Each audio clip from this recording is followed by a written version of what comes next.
Good morning and welcome back to the show. Hanging out here in the studio with my man Jimbo of Precision Ski in Frisco. Good morning, sir. Good How's it going? morning. Yeah, we're talking about kind of the season winding down. It is for a winding lot down. of Spring people, is definitely here, especially this week. It's been the warmest week that we've seen all year. Yeah, And testimony to snow that would is- be about how firm the snow is out there Absolutely. this morning. Yeah, and then it just softens up and really turns mashed potatoey out there. Yeah, And it's yeah, a lot of later fun in the though. day. So what Yeah. would you recommend though for someone before we get into talking about what you brought in on our agenda today?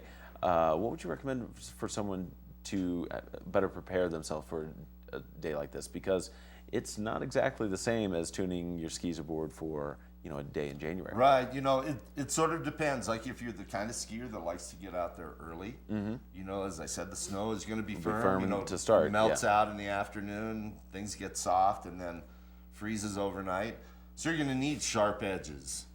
So it's a good idea to get your skis, at least the edges sharpened if you like to get out early. And then in the afternoon when it gets mushy, like Right. you were saying, it's good to have a fresh coat of wax, and wax is going to last your skis maybe a day or two. So if it's been a couple of days since you've had them waxed, a little fresh coat of wax will help break that suction that you feel, Absolutely. and also if it's been a while since you've had your skis tuned at a shop, the texture that's left in the base after a good stone grind finish can help break that suction as well. Yeah. So You bet. Well, cool. So you did bring in a bunch of props here. We were just looking at the ski here, and we have a boot and some 3-in-1 oil. What's going on here? well, as we said, this is the last few weekends for Yeah, a that's lot right. of For a people lot of people, yeah. skiing. Yeah. The ski areas will start to close down. Some already have a little bit. A few others will keep going. That's keep right. the spirit alive. You know but for some people, it's maybe time to start thinking about putting your equipment away for the season. Okay. And I was explaining before we started, I'm that kind of guy that likes to have my stuff ready to go. Right. When the time next comes season again. Yeah, comes coming around, October, so, November, whatever the first So is, putting your equipment away is how you do it is important. That way, it's ready to go when you are.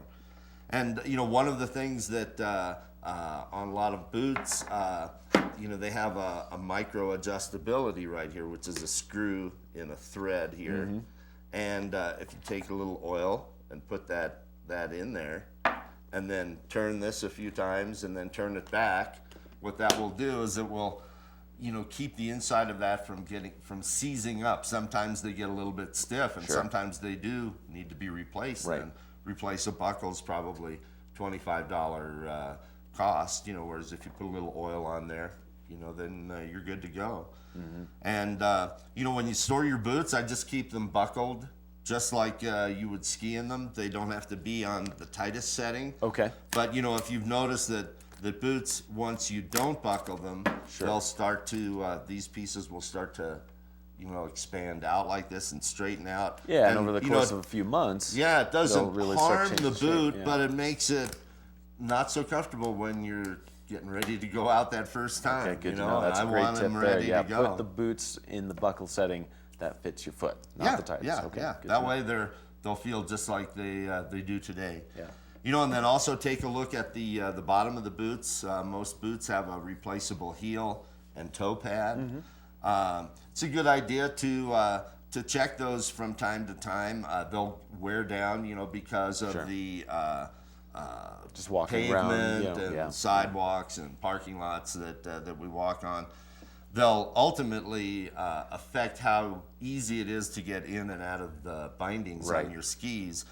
But the reason to pay attention to them is these are not always available. Okay. As the boots age, the manufacturers will start to carry fewer and fewer and fewer of these, and then they're not available to the shops. And then when you really do need to replace one, it's not so easy to find. So Right. it's not a bad idea to have a fresh pair of those on board, and they're different. You can see that's you a can see that, Technica. right. This is Rosignol. There's Absolutely.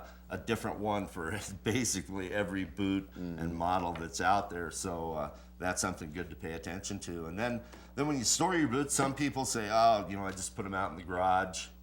Just throw them there. Throw them there, Yeah. but, and we have a storage room or whatever. And Okay.